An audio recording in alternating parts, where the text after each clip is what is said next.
এই যে আল্লাহর নবী তার ঘরের পরিবেশটা আমাদেরকে শিখাইলেন, বুঝাইলেন, যুবক মনে রাখো তোমার বিবি তোমার ঘরে একদম মজলুম, দুর্বল মানুষ, অসহায় মানুষ। ঘরের মধ্যে তোমার স্ত্রীটা বড় দুর্বল, কারণ বিয়ে শাদী হওয়ার পর সে তার সঙ্গে তার বাড়ির কাউকে সাথে আনে নাই, ভাই তার সাথে আসে নাই, বোন তার সাথে আসে নাই। ছোট্ট থেকে বড় হয়েছে যেই মেয়েটা তার বাপ মার কাছে ভাই বোন আদর পেয়ে, মহব্বত আর ভালোবাসা পেয়ে, সবার ভালোবাসা মহব্বত পেয়ে যেই মেয়েটা বড় হলো যেই পরিবেশে, হঠাৎ করে উপযুক্ত হওয়ার পর বিয়ের ডাক আসলো, স্বামীর হাত ধরে চলে আসলো।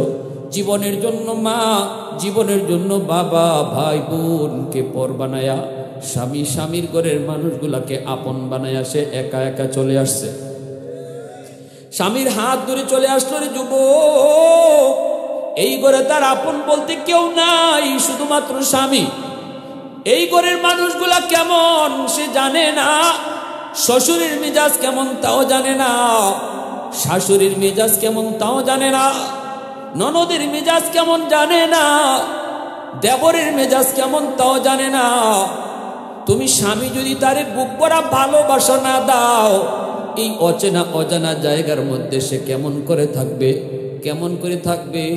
কারণ এই পরিবেশে তো সে বড় হয় নাই, বড় হয়েছে যেই পরিবেশে, ওই পরিবেশটাকে জীবনের জন্য পর বানায়া দিছে।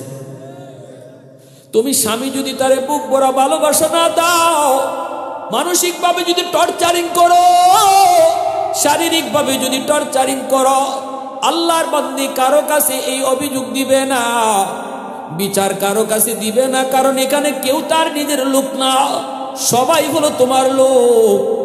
এজন্য ফোন কইরাও মাঝে মাঝে মারকে জানায় না, বাবাকে জানায় না, কারণ বাবাকে জানাইলে বাবায় কষ্ট পাবে, মাকে জানাইলে মায় কষ্ট পাবে।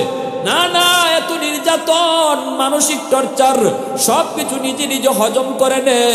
পাকের ঘরে যায় চোখের পানি ফালায়, বাথরুমের ভিতরে যায় চোখের পানি ফালায়, তবু বাবাকে কয় না, মারে কয় না। ওই চোখের পানির ফুটাটা এত গরম, এত গরম, আল্লাহর জমিন বরদাস্ত করে না, আল্লাহর জমিন বরদাস্ত করে না। নবী কয় প্রতিটা পানির ফুটা আল্লাহর আদালতের ফাইলে গিয়া মামলা হইয়া জমা হয়। আমার ভাইরা বন্ধুরা, যুবক যেই মাত্র আবু বকর বললেন ভাই ওমর, আল্লাহর কোরআনের আয়াত বলে তোমার জীবনের নেকি আমার চেয়ে অনেক বেশি। কোরআনের আয়াত দিয়ে যখন দলিল দেন, তখনই ওমর কয়, ভাই আবু বকর আমি বেশি বাড়াবাড়িতে যাইমু না, কোরআনের আয়াত দিয়ে তুমি দলিল দিয়ে দিছো, এর উপরে আমার কোনো কথা নাই, আমি আর কোনো যুক্তিতে যাব না, আর কোনো তর্কেও যাব না। তবে যদি এমনই হয় তাহলে আসো আমরা দুজন জীবনের নেকি বদলা বদলি করি। কেন আমি বলবো না না আমার জীবনের নেকি বেশি নয়, তোমার জীবনের নেকি বেশি? কেন আমি এমন বলবো? এই কথা আমি বলবো না। আসো জীবনের নেকি বদলা বদলি করি। আমি ওমর আমার জীবনের সব নেকি তোমাকে দিয়ে দেব, তুমি তোমার জীবনের সব নেকি লাগবে না, তোমার জীবনের সব নেকি লাগবে না রে ভাই আবু বকর, শুধু এক রাতের নেকি আমাকে দিবানি। সুবহানাল্লাহ, এক রাতের নেকি, শুধু এক রাতের নেকি যদি আমাকে দাও, আমি ওমর জীবনের সব নেকি তোমাকে দিয়ে দিব। সাথে সাথে সিদ্দিক বলতেছে, ভাই ওমর এটা কোন রাত, এটা কোন রাত? হযরত ওমর চোখের পানি জড়ায় কই, সেই রাতটা হলো আমার মায়ার নবীর সাথে হিজরতের রাত। যেই রাতে তুমি আমার মায়ার নবীকে নিয়ে হিজরত করেছো, আমার নবীর অপেক্ষায় তুমি দরজার পাশে দাঁড়ায়া থাকছো 40টা রাত। যেই রাতের জন্য অপেক্ষায় তুমি ঘুমাও নাই, 40 রাত তুমি বিছানায় পিঠ লাগাও নাই, কখন জানি আমার নবী দরজার পাশে এসে ডাক দিয়ে কই, আবু বকর দরজা খুলতে যদি দেরি হয় তাহলে আমার নবীর কষ্ট হবে, এজন্য বিছানায় তুমি পিঠ লাগাও নাই, দরজার পাশে এক টিপে দাঁড়ায়া থাকছো। মায়ার নবী, দয়ার নবী চতুর্দিকে দুশ্মন আমার নবীর ঘর ঘেরাও করে ফেলল। আল্লাহ বলতেছে, বন্ধু আজ রাত তুমি হিজরত করবে, হিজরত করবি আজ রাত। আল্লাহর নবীকে আল্লাহ যাবো কোথায়? আল্লাহ কই যাও আবু বকরের কাছে যাও। আল্লাহর নবী কয়, আলী আমার বিছানায় তুমি চাদর মুড়ি দিয়ে ঘুমাও, দুশ্মনদের কিছু আমানত আমার কাছে রয়েছে, আমানত নিয়ে যদি আমি নবী চলে যাই তাহলে দুশ্মনরা বলবে মুহাম্মদ আমাদের আমানত নিয়ে চলে গেছে। না না, আমানতগুলি তুমি তাদেরকে বুঝাইয়া দিও, এই যে নাও অমুকের এই জিনিস, অমুকের ওই জিনিস। নবীজি আমানত বুঝাইয়া দিয়ে যাচ্ছেন আলীর হাতে। কত গুরুত্ব নবীজি দিছেন আমানতদারি। লা ঈমানা লিমান লা আমানাতা লা, লা ঈমানা লিমান লা আমানাতা লা, লা ঈমানা লিমান লা আমানাতা লা। নবীজি বলেন, যার আমানতদারি নাই তার ঈমান নাই, যার আমানতদারি নাই তার ঈমান নাই, যার আমানতদারি নাই তার ঈমান। আল্লাহ নবী বলে, আলী বিছানায় তুমি শুয়ে পড়ো, আর দুশ্মনদের আমানত আমি তোমাকে বুঝাই দিলাম। নবীজি আল্লাহর নবীকে দুশ্মনরা এতটাই বিশ্বাস করত, আসছে নবীকে হত্যা করার জন্য যারা, এরাই নবীর কাছে তাদের টাকা পয়সা স্বর্ণ অলংকার আমানত রাখত। নবীকে হত্যা করার জন্য যারা দরজার পাশে দাঁড়ানো, এদের আমানতের বস্তু নবীর কাছে। আল্লাহর নবী আলী কি পূজায় দিয়ে বলেন, আলী আমার বিছানায় তুমি শুয়ে পড়ো। রিক্স আছে, হাই রিক্স। ওরা তোমাকে মুহাম্মদ মনে করে হত্যা করে ফেলতে পারে। এবার তুমি নিজের মনকে বুঝাও, এবার তুমি বলো তুমি এই প্রস্তাবে রাজি নি।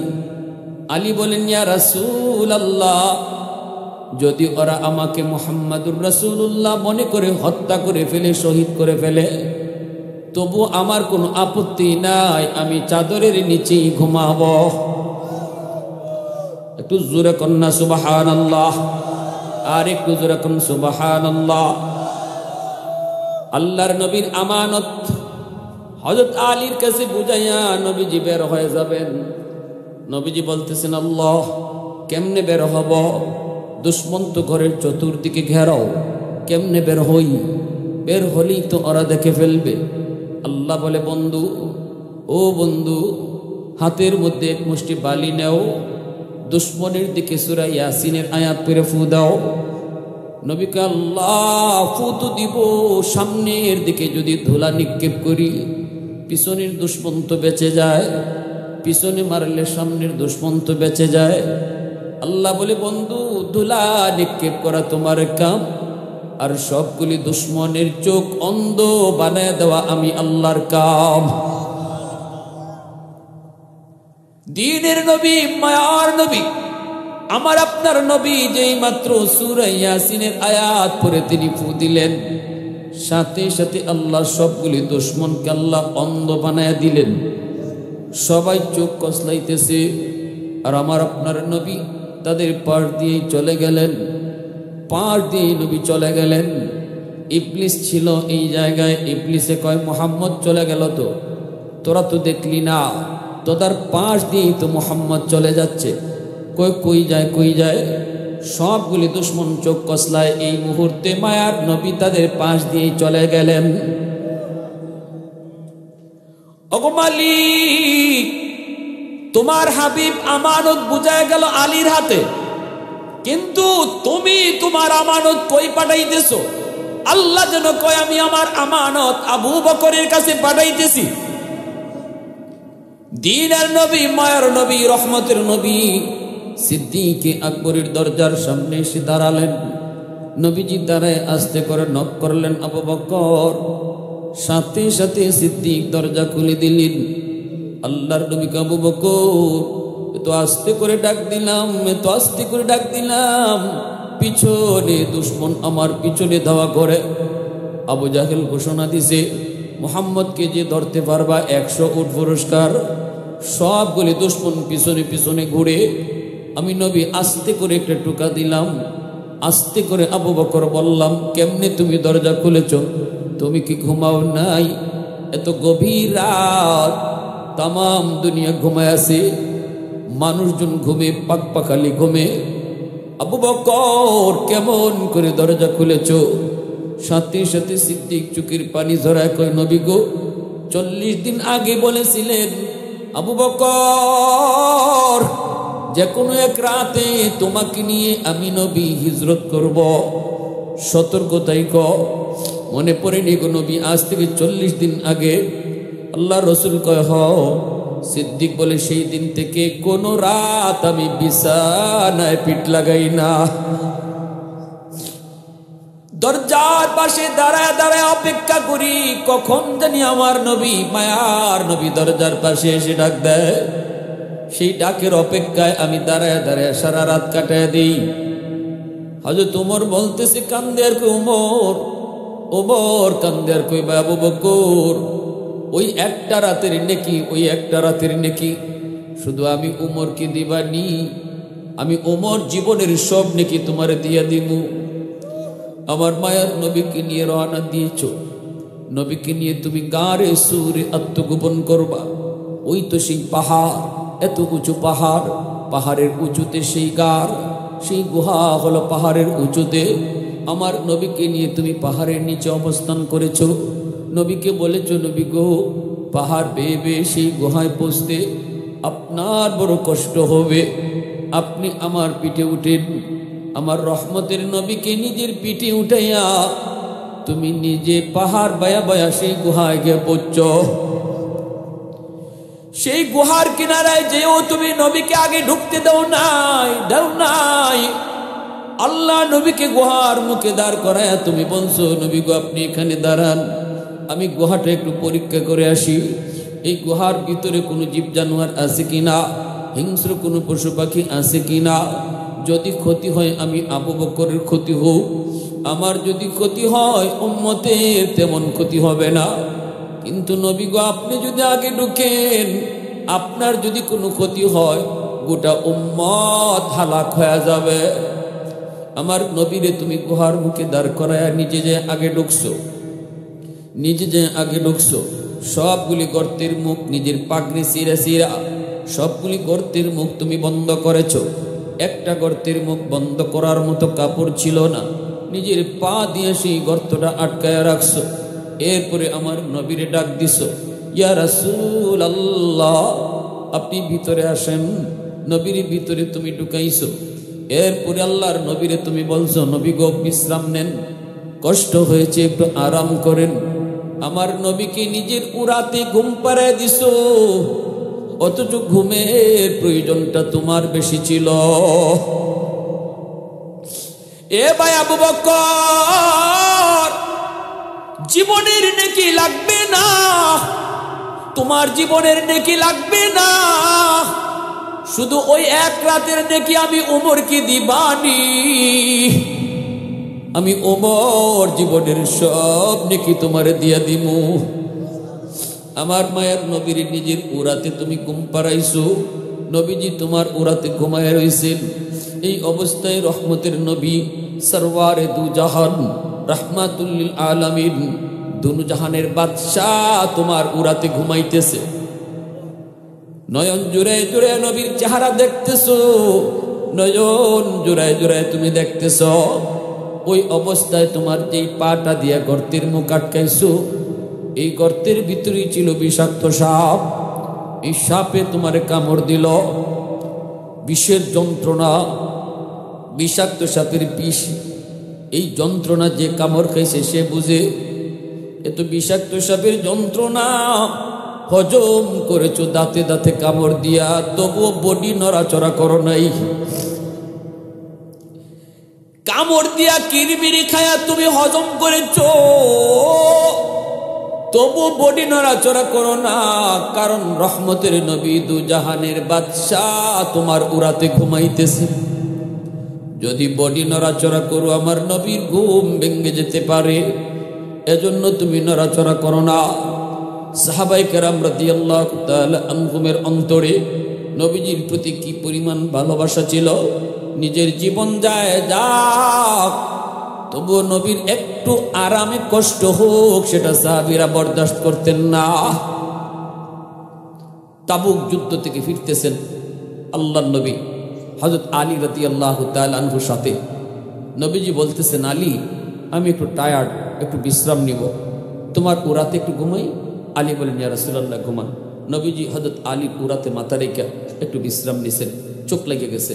অথচ আলীর আসরের নামাজটা পড়া হয় নাই। আলী ভাবতেছেন, আল্লাহ নবী উঠলে পরে আমি নামাজটা পড়লাম না, এখন তো দেখা যায় নবীজির চোখ লেগে গেছে, এখন কি করি? হযরত আলী পেরেশান, হায়রে এখন কি নবীরে ডাক দিমু নাকি সূর্য ডুবে যাবে, আমার নামাজ কাজা হয়ে যাবে? আলীর মন বলতেছে, সাবধান আলী, সূর্য ডুবে যায় ডুবে যাক, নামাজ কাজা হয়ে যায় হয়ে যাক, তবু রহমতের নবীর ঘুম ভাঙ্গাবি না। সূর্য ডুবে গেল, নবীজির ঘুম ভাঙছে। আল্লাহ নবী দেখেন আলীর চেহারাটা বিবর্ণ। নবী জিজ্ঞেস করেন, আলী সমস্যা? বলে, ইয়া রাসূলুল্লাহ আসরের নামাজ পড়তে পারিনি। আমার ভাইয়েরা, বন্ধুরা, যুবক, আল্লাহর নবী বলেন, আলী রে আমার কেন তুই ডাক দিলি না?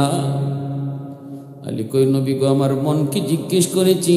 মন কয়, না রে আলী, সূর্য ডুবে যায় ডুবে যাও, যেই নবীর উসিলায় তুই নামাজ পাইলি ওই নবীর ঘুম ভাঙ্গায়া নামাজের দরকার নাই।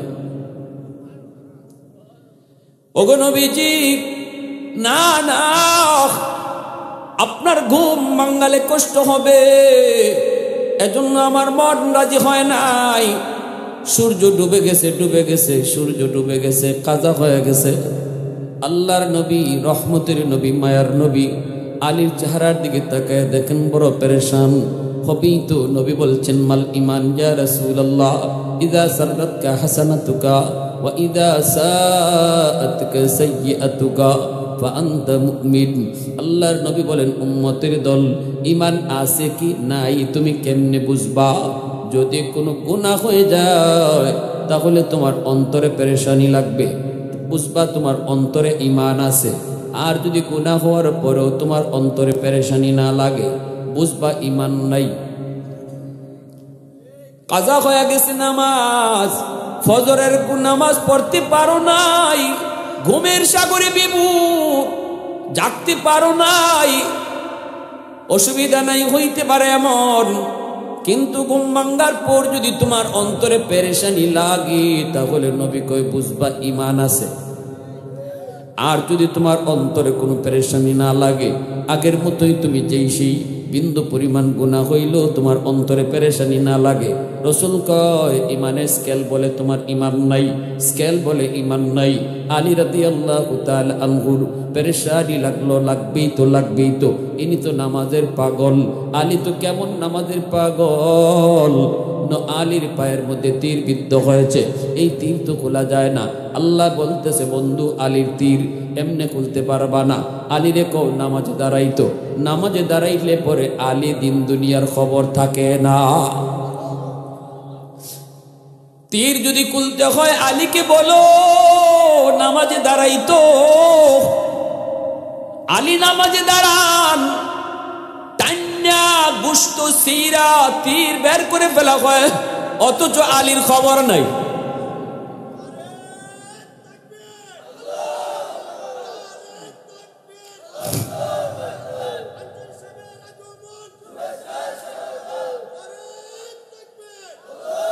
আর যেই আলী নামাজের আগে তীর ধরলে পরে চিৎকার দিয়ে উঠতেন, সেই আলী নামাজের ভিতরে তীর খোলার পরেও কয়, নবী গো নামাজ তো শেষ করে ফেললাম, তীর খুললেন না কেন? সুবহানাল্লাহ, জোরে কোন। আল্লাহ নবীকে, আলী নিজের পায়ের দিকে তাকায় দেখ, রক্ত ঝরে, তোর খবর ছিল না। এত নামাজের পাগল আলী, সেই আলীর আসরের নামাজ কাজা হয়ে গেল, চেহারা তো বিবর্ণ হবেই। আল্লাহ নবী, রহমতের নবী, সাথে সাথে হাত দুইটা আসমানের দিকে বাড়ায় বলতেছে, আল্লাহ ও মালিক, তোমার সূর্য ডুবে গেছে, সূর্য তোমার ইচ্ছায় তোমার আদেশ ছাড়া ডুবে না গো আল্লাহ, তোমার আদেশে সূর্য উঠে, তোমার আদেশে সূর্য ডুবে। আজকে তোমার সূর্য ডুবে গেল, অথচ আমার আলী তোমার বন্ধুর একটু আরামের জন্য তার নামাজটা কাজা হয়েছে। সূর্য ডুবে গেছে, আল্লাহ আলী নিজে নিজে নামাজ কাজা করে নেই, কাজা করেছে তোমার বন্ধুর একটু আরামের জন্য। যদি এমনই হয়, হাত দুইটা বাড়ায় দিছি মালিক, এই হাত আসমানের উপরে থাকতে থাকতে ডুবন্ত সূর্য আবার তুমি আকাশে উঠাও। আল্লাহু আকবার, জোরে খাও। ওগো মালিক, ডুবন্ত সূর্য আকাশে উঠাও, যেন আলী টাইম মতো আসরের নামাজ পড়তে পারে। আল্লাহু আকবার। আমার নবী হাত উপরে উঠানো থাকতে থাকতে ডুবন্ত সূর্য আল্লাহ আবার আকাশে উঠায় দিছেন। রদ্দে শামস নামক কিতাবের ভিতরে লিখেন, নবীজির হাতের এত দাম, ওই হাত উপরে থাকতে থাকতে আল্লাহ পাক ডুবে যাওয়া সূর্য আবারও আকাশে উঠে দিছে। আলী টাইম মতো আসরের নামাজ আদায় করেছেন। উলফত মে তেরি ওয়াইসি নে দন্দান কো তোরা, বু বকর উমর নকশ কদম তেরা ন ছোরা। উলফত মে তেরি ওয়াইসি নে দন্দান কো তোরা, बू बकर उमर नक्श कदम तेरा न छोरा। अयो शाक नबी वाके असरार मदीना, सुल्तान का सुल्तान है सुल्तान मदीना। सरकार का सरकार है सरकार मदीना, गुलजार का गुलजार है गुलजार मदीना। मोहब्बतेर साथे आवाज दिया बोलें अल्लाहु আকবার। এজন্য হযরত আবু বকর সিদ্দিক বলে, ইয়া রাসূলুল্লাহ, ওগো নবীজি আমি আপনাকে ডাক দেই নাই। নবীজি বলতেছে, আবু বকর কি হয়েছে একটু কও। বলে নবী গো পায়ে কামড় দিয়েছে। বলে কিসে? কয় বিষাক্ত সাপ। আল্লাহর নবী তার পবিত্র লব মুবারক আঙ্গুলের মধ্যে নিয়া ওই কাটা জাগানোর মধ্যে লাগানো মাত্রই বিষাক্ত সাপের বিষকে পানি করে দিলেন কে? নবীজির লবের মধ্যে কি পরিমাণ অ্যান্টিবায়োটিক ছিল, কি পরিমাণ অ্যান্টিবায়োটিক আমার রসুলের লবটার মধ্যে। বিষাক্ত সাপের বিষ সাথে সাথে আল্লাহ পানি বানিয়ে দিয়েছে। এইবার নবী কই, রে সাপ গর্ত থেকে বের হ। আল্লাহ, নবীর আদেশ পাওয়া মাত্রই সাপটা গর্তের ভিতর থেকে বের হয়ে আসলো। নবীজি বলতেছেন, সাপরে বল, কেন তুই আমার আবু বকরের পায়ে কামড় দিলি? মুহূর্তের ভিতরে আল্লাহ পাক সাপের জবান আল্লাহ খুলে দিয়েছেন। সাপ ডাক দিয়া কয়, ইয়া রাসূলুল্লাহ, নবী গো আমি মাপ চাই, মাপ চাই, আগে আমার মাফ করেন গো নবী। আমি ইচ্ছা করে আপনার আবু বকরের পায়ে কামড় দেই নাই, আমি বাধ্য হয়ে কামড় দিয়েছি গো নবী। ও গো নবীজি, এই গুহায় আমার বাসস্থান ছিল না, আমার বাসস্থান ছিল ওই যে দেখেন খেজুর বাগান। এই খেজুর বাগানেই আমি থাকতাম, এখানেই আমি রাত দিন কাটাইতাম। একদিন আমার খেজুর বাগানের পাশ দিয়ে দুইজন তাওরাত কিতাবের পণ্ডিত যায়। একজন আরেকজনকে বলতেছে, দোস্ত ওই যে দেখো একটা গুহা, ওই গুহার নাম হলো গারে সুর। এই গারে সুরের কথাই আল্লাহ তাওরাত কিতাবের ভিতরে উল্লেখ করেছেন। এই সেই গুহা, যেই গুহায় আখিরি নবী হিজরতের রাতে অবস্থান করবেন। এই সেই গুহা, এই সেই গুহা। নবী গো আমি তাদের কথাগুলা শুনে ফেলেছিলাম। ওই দিন থেকে আমি নিয়ত করেছি আর আমি এই বাগানে থাকবো না, শুধু এক নজর আপনাকে দেখার জন্য নিজের বাড়ি সাইরা গুহায় আশ্রয় নিয়েছি, এক নজর আপনাকে দেখব।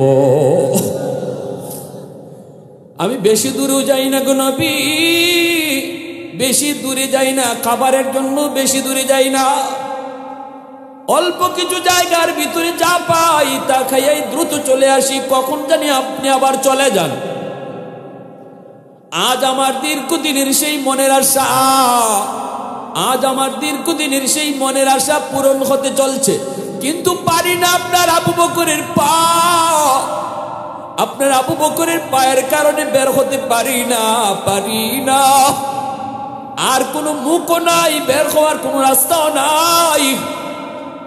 বাধ্য হয়ে আপনার বন্ধুর পায়ে কামড় দিয়েছি, পাটা সরাইছে, আমি বের হইয়া নয়ন জোরে আপনারে দেখছি। আল্লাহ নবী, রহমতের নবী, মায়ের নবী, দয়ার নবীর সামনে সব এইভাবেই বিবরণ দেয়। ভাইয়েরা, বন্ধুরা, এজন্যই হযরত ওমর কই, ভাই আবু বকর, আমি ওমরের সব জীবনের সব নেকি তোমাকে দিলাম, বিনিময়ে তুমি আমাকে শুধু ওই রাতের নেকিটা তুমি দিবানি। ওই একটা রাতের নেকি যদি দাও, আমি ওমর জীবনের নেকি দিয়ে দিব। এই কথা বলেন, আর ওমর কান্দেন আর কান্দেন, কান্দেন আর কান্দেন। সিদ্দিক বলতেছে, ভাই ওমর, আমি নিজেও তো জানি না এই রাতে আমার কি পরিমাণ নেকি হয়েছে, চলো আমরা নবীজির কাছে যাই, আল্লাহর নবীর কাছে যাই, একটু জানি ওই হিজরতের রাত আমি আবু বকরের কি পরিমাণ নেকি হয়েছে, আগে জানি তারপরে বদলা বদলি করি। দুজন চলে আসলেন আল্লাহর নবীর কাছে। আল্লাহর নবীর কাছে সেই নবীজিকে সালাম জানালেন। নবীজি বলতেছেন, কি ব্যাপার? দুজন একসাথে, দুজন হলো মায়ার নবীর শ্বশুর। নবীজি দুজন মায়ার নবীর কি? আবু বকর নবীজির শ্বশুর, উমরও নবীর শ্বশুর, উসমান হলেন নবীর জামাই, আলীও নবীর জামাই। হ্যাঁ, আবু বকর সিদ্দিক নবীজির শ্বশুর, আল্লাহ নবীর পবিত্র বিবি আম্মা জান আয়েশা সিদ্দিকা রাদিয়াল্লাহু তাআলা আনহা, সিদ্দিক আকবরের মেয়ে, সিদ্দিক আকবরের মেয়ে,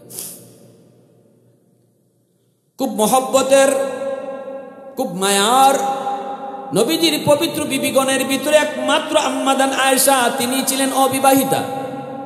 আর যতজন বিবি সবাই ছিলেন বিবাহিতা। আগে একটা দুইটা বিবাহ হয়েছে, এরপরে নবীর কাছে বিয়ে হয়েছে। একমাত্র আম্মা জান আয়েশা সিদ্দিকা, তিনি ছিলেন অবিবাহিতা।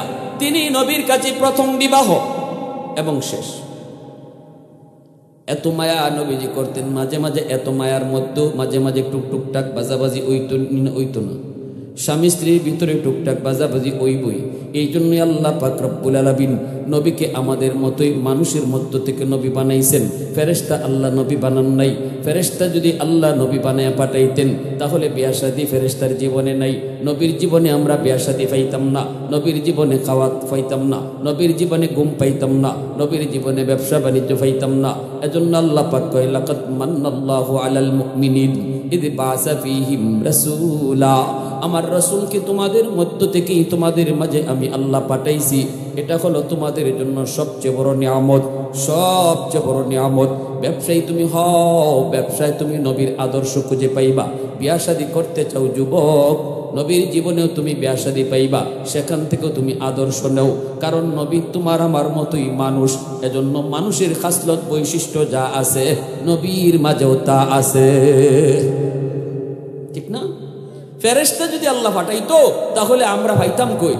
খাইমু কেমনে, ঘুমাইমু কেমনে? কারণ ফেরেশতাদের খাওয়ানো লাগে না, ঘুমও লাগে না, ঠিক কিনা?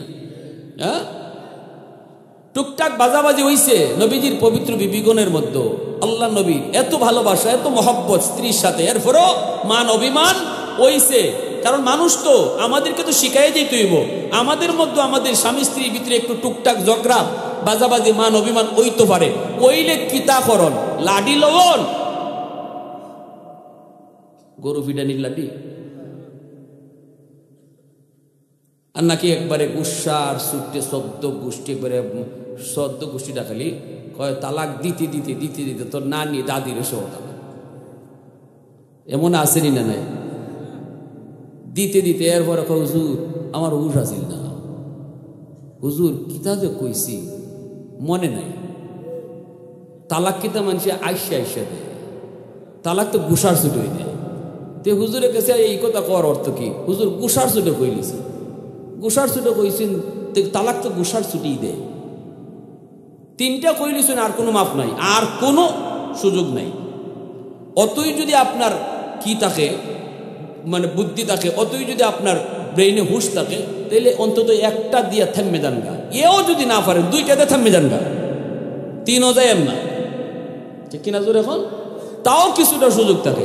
তিনটা, চারটা, পাঁচটা, 10টা, তোর নানি রে, তোর দাদি রে, তোর 14 গোষ্ঠীর, এরপরে আইন হুজুরে ভাও ধরে শেষ করবার লাগে। জি না, অত সোজা নেই, তো ডং না, বিয়াও ডং না, তালাকও ডং না, ঠিক কিনা? জোর এখন দুইটা এমনি এমনি হয়ে যায়, সহজ করে দিছে আল্লাহ, এমনি হয়ে যায়।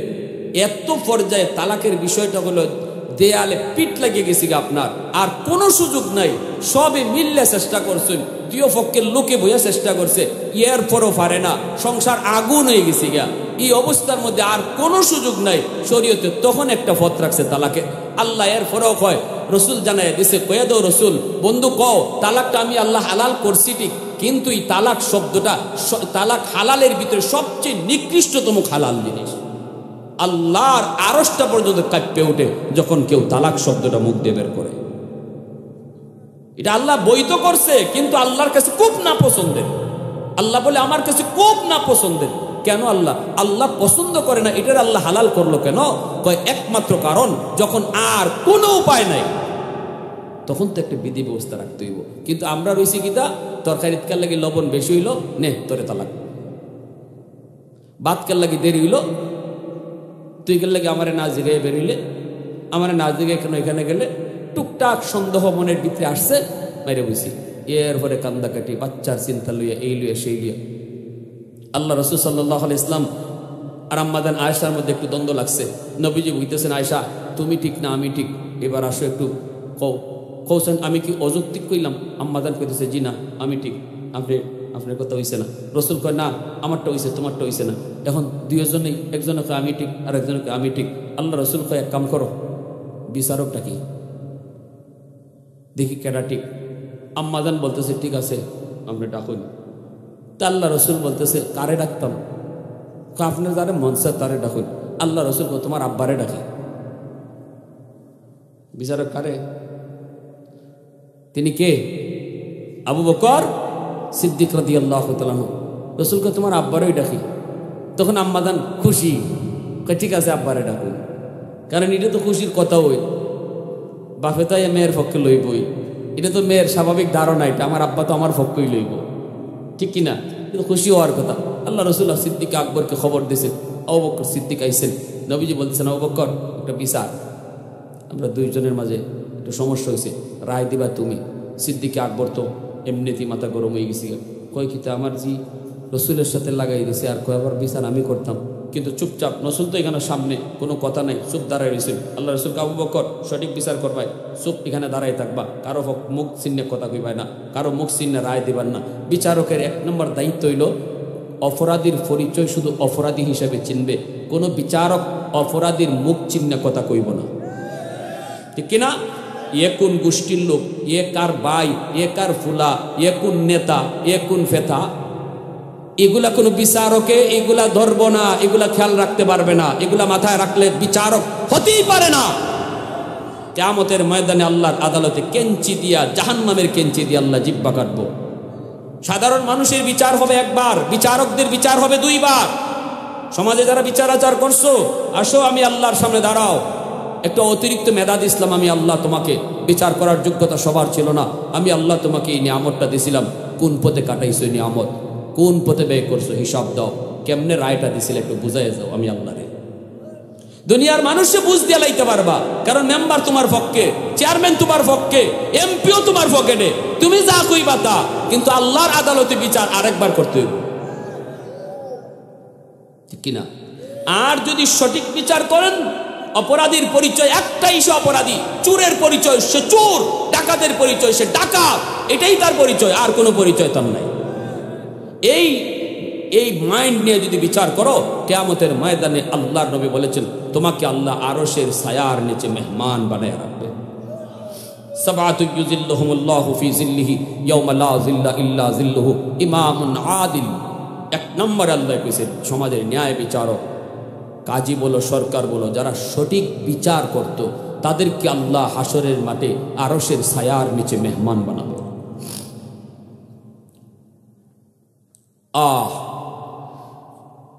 সিলেটের একজন উপজেলা চেয়ারম্যান ছিলেন, আলেম, বালাগঞ্জের। আমি তখন সিলেটে একটা আলিয়া মাদ্রাসায় পড়ি, ওই মাদ্রাসা থেকে আলিয়া মাদ্রাসা দাখিল পরীক্ষা দিতে গেছি। তিনি আলেম, দারুল উলুম দেওবন্দের আলেম, আবার উপজেলা চেয়ারম্যান, সারা জীবন উপজেলা চেয়ারম্যানই করে গেছেন। বিচার ব্যবস্থা তার দেখছি আমি ছাত্র জমানায়, যতগুলো ইউনিয়ন চেয়ারম্যান ছিল সমস্ত চেয়ারম্যানের স্টেটমেন্ট শেষ, সবার কথাবার্তা শেষ। এরপরে উনি উঠিয়া কোরআনের আয়াত আর নবীর একখান হাদিস পড়িয়া এক চুটে, কোনো স্টপেজ নাই, এক চুটে বক্তব্য দিয়ে বিচার ফিনিশ দিয়ে দিত।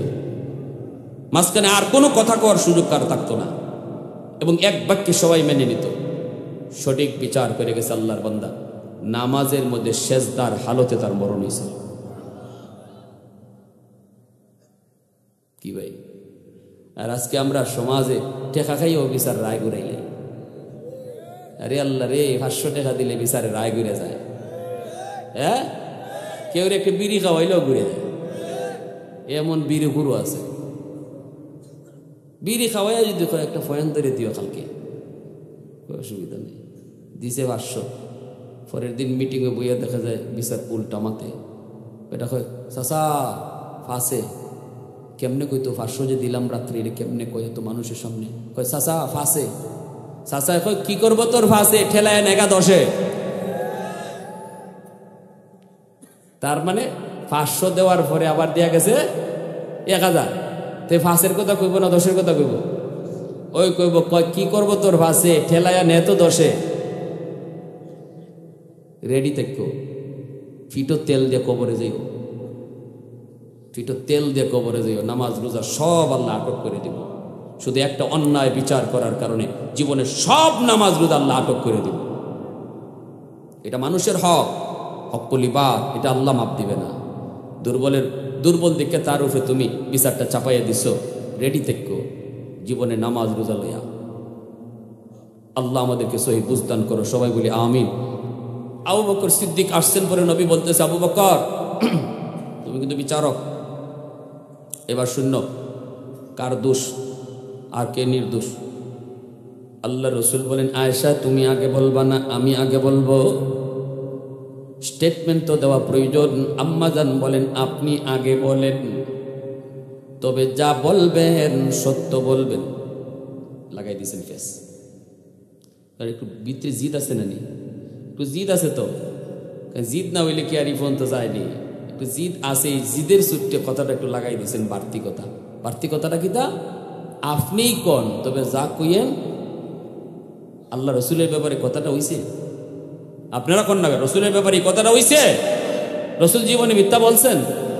আবু জাহেল, উতবা, সাহেবা, মক্কার কাফিররা পর্যন্ত রসুলকে সত্যবাদী বলতে বাধ্য হয়েছে। আলামিন উপাধি কে দিয়েছে? কাফিররা দিয়েছে। সেই রসুলের ব্যাপারে এই কথাটা আম্মাদানের হয় নাই। আল্লাহ রসুল হজম করে নিয়েছেন, কিন্তু আবু বকর সিদ্দিক বিচারক হজম করতে পারেন না।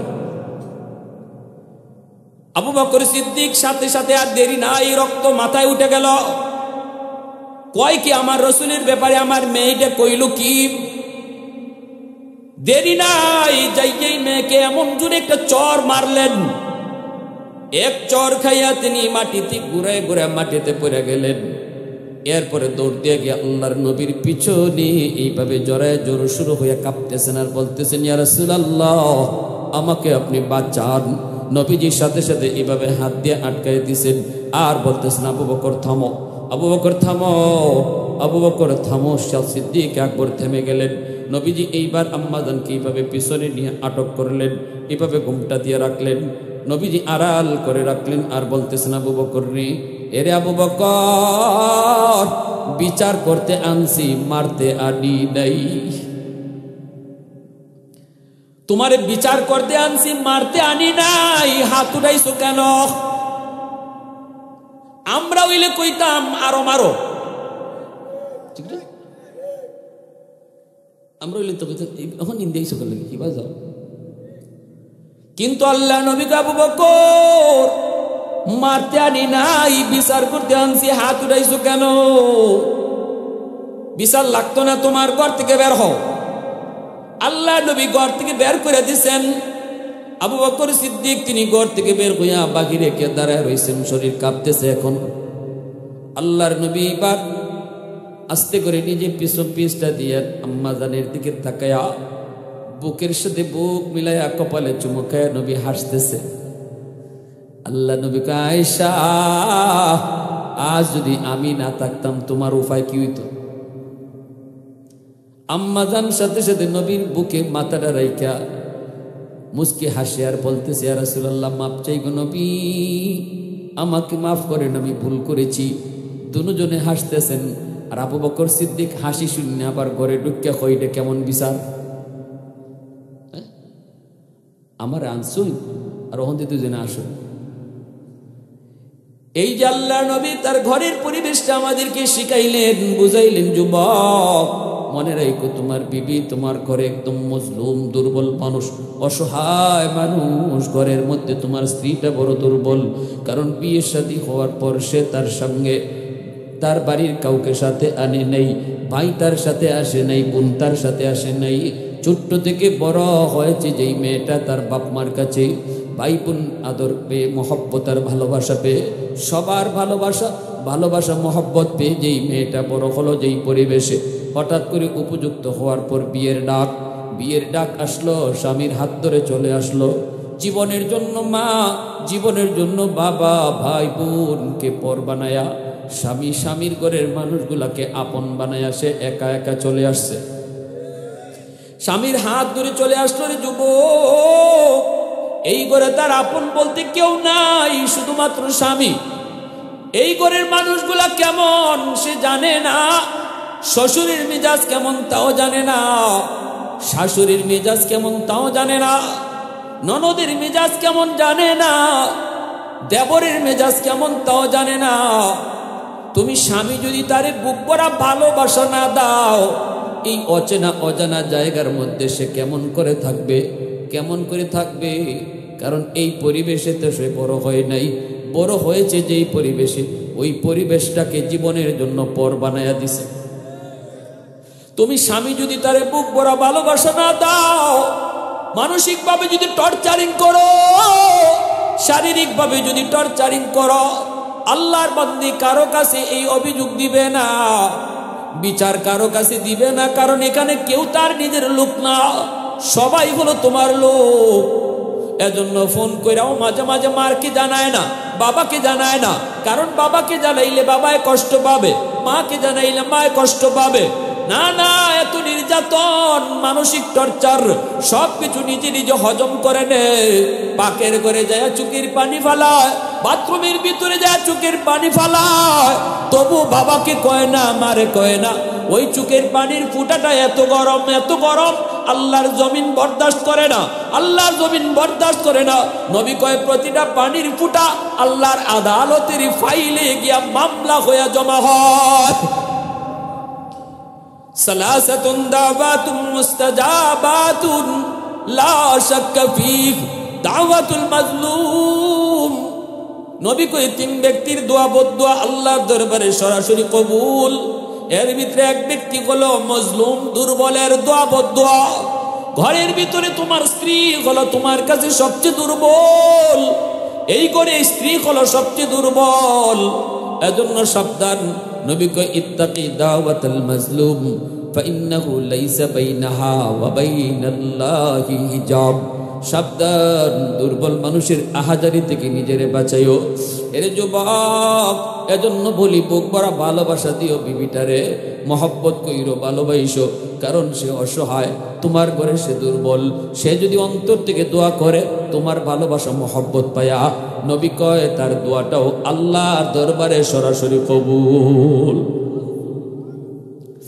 ভাইরা আমার, এই আবু বকর সিদ্দিক রাদিয়াল্লাহু তাআলা আনহু, আল্লাহ নবী হযরত ওমর সহ দুজন নবীর দরবারে হাজির হয়ে সালাম জানান। আল্লাহর নবী কয় কি ব্যাপার? অসময়ে দুজন কারণ কি? দুজন বলতেছি ইয়া রাসূলুল্লাহ, আমরা এসেছি একটা জটিল সমস্যা নিয়া। নবী কয় কোন সমস্যা একটু কও। কয় সমস্যা হলো আমরা দুজন জীবনের নেকি বদলা বদলি করতে চাই, কিন্তু নবী গো, ওগো নবী, উমর তো এমন এক কথা কইছে আমি নিজেও বুঝতেছি না এটা কেমন কথা।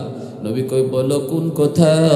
কই উমর বলতেছে তার জীবনের সব নেকি আমাকে দিয়ে দিবে, বিনিময়ে আমার জীবনের সব নেকি চায় না, উমর শুধু এক রাতের নেকি চায়। ওগো নবীজি, আমি নিজেও জানি না ওই রাতে কি পরিমাণ নেকি আমার হইছে, আগে তো জানতে হবে, তারপরে তো বদলা বদলি। আল্লাহ নবী বলতেছি এটা কোন রাত? সিদ্দিক বলে সেই রাতটা হলো আপনার সাথে হিজরতের রাত। মায়ার নবী, দয়ার নবী রহমতের নবীর চোখ দিয়ে টলটল করে পানি পড়ে। নবী বলতেছেন, আবু বকর, ওই রাতে তোমার কি পরিমাণ নেকি হয়েছে তুমি বুঝি জানতে চাও? উমর সহ গোটা উম্মতের নেকি যদি এক পাল্লায় রাখা হয়, আর আবু বকরের ওই রাতের নেকি যদি এক পাল্লায় রাখা হয়, আমার আল্লাহ জানাইছে তোমার পাল্লা ভারী হয়ে যাবে। आवाज दिया करना सुबहानल्लाह। सिद्दीक तेरा नाम से इस्लाम रहेगा, सिद्दीक तेरा नाम से इस्लाम रहेगा, दुनिया की सदाकत में तेरा नाम रहेगा, दुनिया की सदाकत में तेरा नाम रहेगा, फारूक तेरा नाम से इस्लाम रहेगा, दुनिया की अदालत में तेरा नाम रहेगा, दुनिया की अदालत में तेरा नाम रहेगा, उस्मान तेरा नाम से इस्लाम रहेगा, दुनिया की सखावत में तेरा नाम रहेगा, हैदर तेरा नाम से इस्लाम रहेगा, दुनिया की शजाअत में तेरा नाम रहेगा, मुआविया तेरा नाम से इस्लाम रहेगा, दुनिया की सियासत में तेरा नाम रहेगा। मुसलमाনের आवाज़े कौन अल्लाहु अकबर। এজন্য আমার ভাইরা, হযরত আবু বকর সিদ্দিক যেই মাত্র নবীর কাছ থেকে এই খবর পেলেন, সাথে সাথে সিদ্দিক বলতেছে, ভাই ওমর মাপ চাই, আমি বদলাইতে রাজি না। এর যুবক, বসার আগে তোমার আমার নাম ছিল গুনাহগারের খাতায়, কিন্তু এই ওয়াজ মাহফিলে বইসা যদি দিলে তুমি কো আল্লাহ, জীবনে নিয়ত করেছিলাম আর কিছুদিন পরে নামাজ ধর্ম গুনাহ ছাড়বো, কিন্তু চোখের সামনে দেখলাম বন্ধু কবরে চলে গেল, খেলার সাথী কবরে চলে গেল। সন্ধ্যার সময়ও একসাথে বসে গল্প করলাম, গভীর রাতে মাইকে তার মৃত্যুর সংবাদ। কার জন্য কোন রাত জীবনের শেষ রাত কেউ জানি না। আল্লাহ ঘুমাইলে পরে ঘুম থেকে উঠবো কিনা তাও জানি না। আল্লাহ এই মাহফিল থেকে উইটা আল্লাহ সকাল আমার জীবনে আসবে কি আসবে না তাও জানি না। আল্লাহ এই মুহূর্তে আমি তওবা করলাম, আর জীবনে নামাজ ছাড়বো না, আর জীবনে নাফরমানি করবো না, আর জীবনে মার কলিজায় বাবার কলিজায় ব্যথা দিব না। এ যুবক, এই কথাগুলা তুমি ইমাম সাহেবরে শুনাইয়া বলতে হবে না, তোমার পাশে যে বসা তারও শুনে বলতে হয় না, চেয়ারম্যানের মেম্বারের কাছে যাইয়া অপরাধ বলতে হয় না। দিলে দিলে শুধু তুমি বলছো, দিলের খবর জানছেন আমার আল্লাহ। বসার আগে নাম ছিল গুনাহগারের খাতায়, দিলে দিলে তওবা করার পরই আল্লাহ নাম কাইটা উঠায় দিব ওলির খাতায়। মুহূর্তের ভিতরে নাম হয়ে গেল ওলির খাতায়। এজন্য এই জমিনের ভিতরে সব কিছু করতে সময় লাগে। সময় লাগে না শুধু এক কাজে, সেটা হলো আল্লাহর ওলি হওয়া। সব কাজে সময় নাই, শুধু এক কাম, সেটা হলো আল্লাহর ওলি হওয়া। মুহূর্তের ভিতরে আল্লাহর ওলি হওয়া যায়। এজন্যই তো মূসা নবী কইছিল, আল্লাহ এই জমিনের ভিতরে সবচেয়ে বড় নাফরমান কেডা, তুমি একটু আমারে দেখাইবানি। মূসা নবী তিনি তো আল্লাহর সাথে 4000 বার জমিনে বৈশা কথা কইছেন। মূসা নবী আল্লাহর সাথে কথা কইছেন, আমি আপনিও আল্লাহর সাথে কথা কই, কিন্তু মূসা নবী কেমনে কইছে আর আমি আপনি কেমনে কই? মূসা নবী একদিন আল্লাহরে কইছে, আল্লাহ ও মালিক, তুকাল্লিমু মাই হাল তুকাল্লিমু আহাদান গায়রি, আমি ছাড়া আর কারোর সাথে তুমি কথা বলবা নাকি?